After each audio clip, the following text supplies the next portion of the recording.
Assalamualaikum sahabat muslimah, jumpa lagi di The Topics, menyajikan solusi tuntas terhadap persoalan umat. By the way, jangan lupa subscribe, like, komen, dan share video-video di channel ini. Seorang remaja berusia 16 tahun, Adam Raine, diduga kuat memutuskan bunuh diri setelah kerap berinteraksi dengan chatbot AI milik OpenAI, ChatGPT. Orang tua Adam sudah melayangkan gugatan ke OpenAI. Orang tua Adam meyakini ChatGPT ikut berkontribusi dalam keputusan yang diambil putranya. Salah satunya adalah dengan menyarankan metode bunuh diri dan mengusulkan menulis draft surat wasiat. Kejadian ini bukan hanya sekali terjadi. Sejumlah gugatan yang sama juga pernah disampaikan beberapa waktu sebelumnya. Banyaknya gugatan akibat kekhawatiran beberapa pengguna membangun ikatan emosional dengan chatbot AI dapat menyebabkan konsekuensi negatif, seperti terasing dari hubungan manusia atau psikosis, sebagian karena alat-alat tersebut sering dirancang untuk mendukung dan menyenangkan. Kemajuan teknologi memang sejatinya sebuah keniscayaan dalam peradaban manusia. Manusia memiliki ilmu pengetahuan yang dengannya manusia senantiasa akan mencari cara untuk memperbaiki sarana dan prasarana yang memudahkan kehidupan mereka. Disinilah teknologi itu tercipta.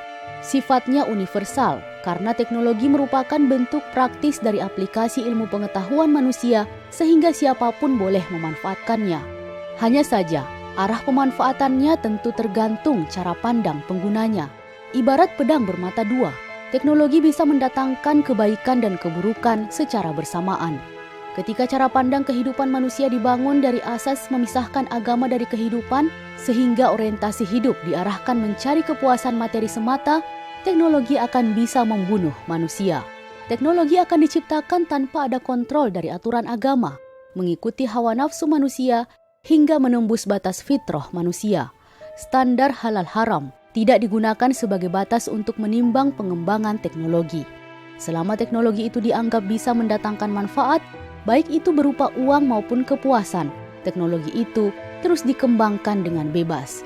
Inilah perkembangan teknologi yang berada di bawah sistem kehidupan sekulerisme kapitalisme. Sebuah sistem kehidupan yang menjadikan manusia melampaui batas. Maka ketika terdapat fenomena rusak akibat penggunaan teknologi seperti chatbot AI, realita itu bukan semata-mata kesalahan individu yang memanfaatkan teknologi tersebut. Namun sistem kehidupan yang jauh dari aturan Allah Ta'ala telah merubah orientasi hidup manusia. Dari yang seharusnya mengejar ridho Allah, justru beralih mencari kepuasan semata.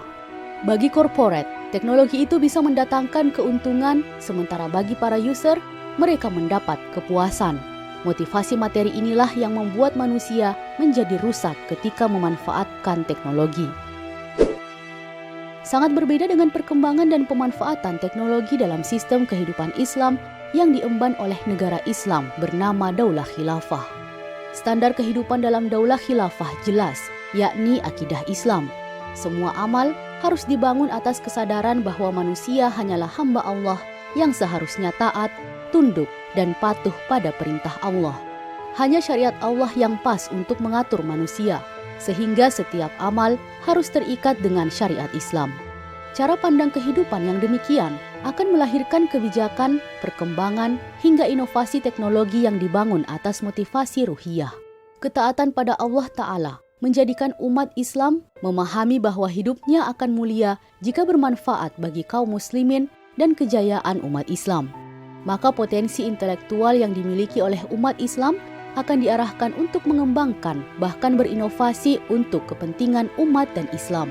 Hal ini terbukti sepanjang sejarah khilafah itu sendiri.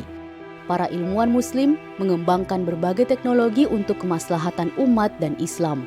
Apalagi kaum muslimin diberi taklif atau beban hukum untuk melakukan dakwah dan jihad sebagai aktivitas politik luar negeri negara khilafah. Taklif ini menuntut umat Islam harus terdepan dalam perkembangan dan inovasi teknologi hingga tidak bisa disaingi oleh bangsa manapun. Allah Ta'ala berfirman dalam Quran Surah Al-Anfal ayat 60. A'udzu billahi minasy syaithanir rajim.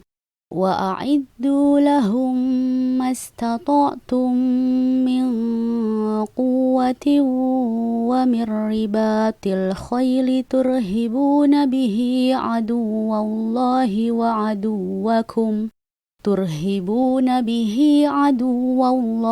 وعدوكم وآخرين من دونهم لا تعلمونهم الله يعلمهم. Dan siapkanlah untuk menghadapi mereka kekuatan apa saja yang kamu sanggupi, dan dari kuda-kuda yang ditambat untuk berperang, yang dengan persiapan itu kamu menggentarkan musuh Allah dan musuhmu, dan orang-orang selain mereka yang kamu tidak mengetahuinya, sedang Allah mengetahuinya. Ibnu Katsir rahimahullah dalam tafsirnya menjelaskan bahwa ayat ini memerintahkan umat Islam untuk mempersiapkan diri dengan kekuatan dan pasukan yang memadai untuk menghadapi musuh. Kekuatan ini tidak hanya berupa fisik, tetapi juga ekonomi dan teknologi. Meskipun ayat ini turun dalam konteks persiapan perang dan jihad melawan musuh-musuh Islam, tetapi Ibnu Katsir juga menyebutkan bahwa ayat ini mencakup berbagai aspek kekuatan, termasuk kekuatan militer, ekonomi, dan teknologi.